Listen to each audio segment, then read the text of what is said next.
Hello. Thanks for stopping by Flea's Bourbon Journey. Tonight, I'm going to do something I haven't done before, and I'm going to bring you along for the ride. This video might get a little long, but it's only for the sake of documenting what I'm about to do.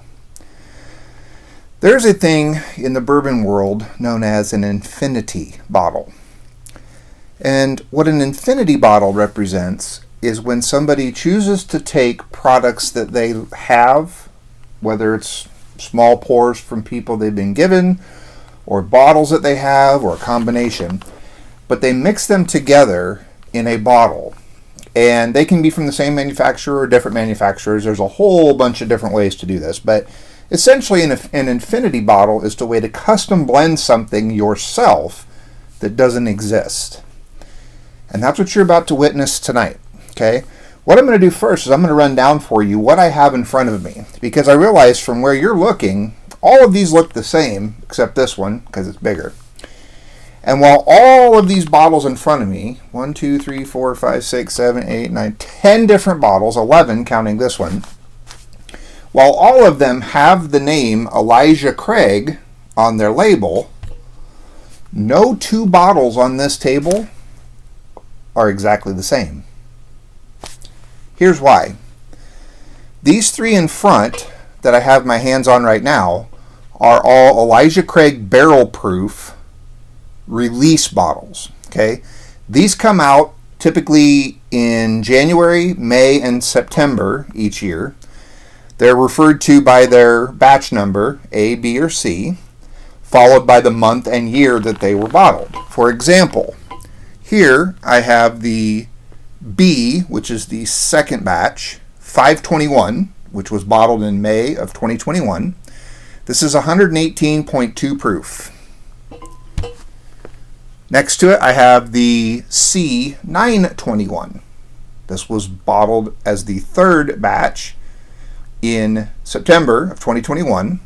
This one comes in at 120.2 proof. Here I have the A122, the first batch made, or bottled rather, in January of 2022. This one comes in at 120.8 proof. Okay, now those are bottles that once they're released and sold, sometimes you can find somebody who had some, in the back room gathering dust, or maybe some guy that collects them had them in a bunker somewhere, but typically they're released, sold, and gone, usually within 24 hours of their release. So these are a little difficult to come by. Okay. What's equally difficult to come by are what are known as store picks. Okay. And what a store pick is, almost universally, a store pick is when a store owner, or group of store owners in some cases, gets together and says, we want to purchase a barrel of your product. And they will be offered the opportunity to try samples from different barrels. They will choose their favorite. The manufacturer will then take that one barrel and they will proof it down or not, depending on the product that's being bought. And then that one product from that one barrel only gets sold to that one retailer. Okay? And that's special because getting a single barrel of anything means that that single barrel has only the flavor characteristics of what was in that one barrel. It's not mixed or blended with anything else other than water sometimes to proof it down. And what I have here is an Elijah Craig small batch, and this is a store pick that was put out by Spirit World, Lori and Alzuri. Okay, this comes in at 94 proof. Rickhouse LL floor 5. Okay, that is unopened at this time. For the first time in their history, the distiller that makes the Elijah Craig products, Heaven Hill Distillery, allowed stores to do a single barrel store pick that was the same strength as their 3 times a year release. So a single barrel, but that is barrel proof.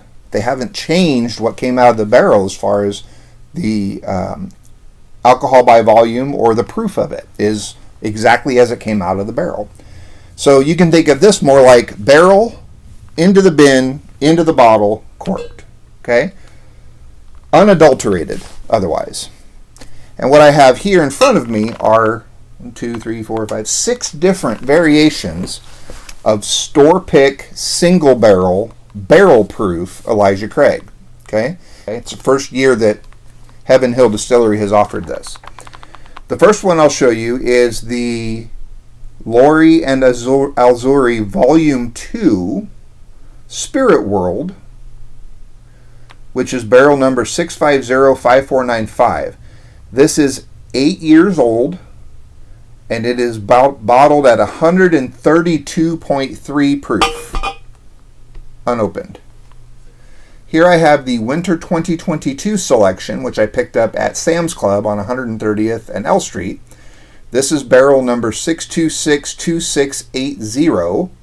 This is a 9-year aged, and it comes in at 130.2 proof.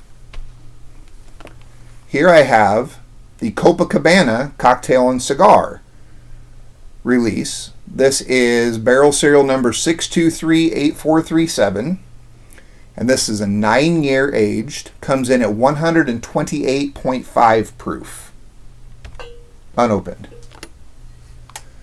Here I have the Hy-Vee Linden Market barrel proof, 8-year-old, barrel serial number 6361216. This one comes out at 129.7 proof, unopened. Here I have the Spirits and Things 2021 barrel pick. Now this was chosen in 2021, but wasn't released for purchase until 2022. This is barrel serial number 6059720, 10-year aged, and I happen to know it's 10-year, 8 months and change, I believe Nick told me. And this one comes in at 132.5 proof. This also was labeled by Nick and his team around Super Bowl time. Unopened. Last but not least, here I have the Wall to Wall Papillion single barrel private barrel. This is barrel serial number 6588957, 8 years aged, and this comes in at 133.4 proof. Unopened. What I'm going to do for you on camera, plain view of you, is I'm going to take about 1.5 ounces from each barrel in front of me, or each bottle rather, which also is each barrel. I'm going to take about 1.5 ounces of each of these and add them to the 1.5 ounces, which you can see in the bottom of the Elijah Craig big bottle. That's Elijah Craig small batch I have in there. Just plain old small batch off the shelf, and it runs 94 proof. But I'm going to add 1.5 ounces of each of these other bottles to begin my infinity bottle. Let's see what you think of this idea as I go.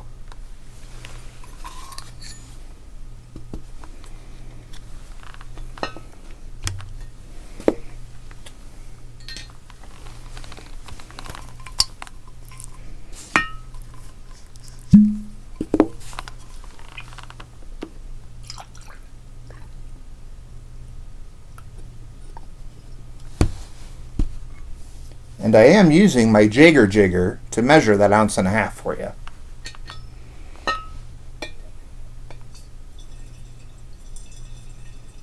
Whoops. Got a little overzealous with that one. Imagine trying to do this after you've already had some of this to drink. I haven't. As I complete them, I'll move them off the table. Okay? Again, doing 1.5 ounces of each bottle into the infinity bottle. What do you guys think about the idea of an infinity bottle? Is there a particular distillery that you are especially fond of that you would like to consider maybe doing an infinity bottle of? What is it? I can tell you that I have another favorite that I like a lot of products from, and that's from the Beam Distillery. Russell's Reserve, the Beam products, there's cask strength. There's a whole bunch of different products through that distillery that can be assembled and put together. And they're all going to have, not the same, but they'll all have similar mash bills until you start getting into the ryes.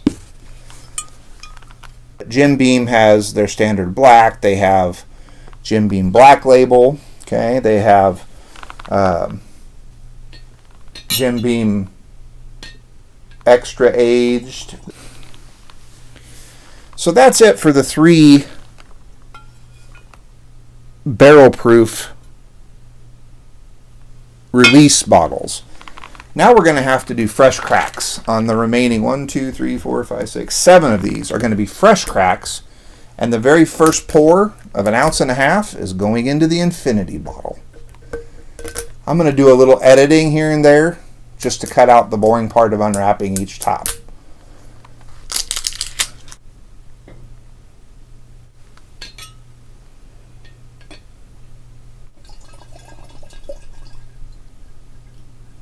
I hope that sound effect can be heard on the microphone. What I think I'll do for you guys is I'll move, as I fresh crack each of these other bottles, I'll move the wrapper to the front of the table here so you can see with your own eyes on camera. These are actually being fresh cracked for you on camera.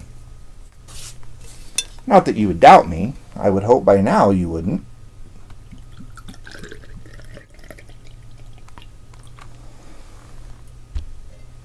So some of you have inquired about the right arm here. The short version is I have a rather dangerous job, and I incurred an injury while at work.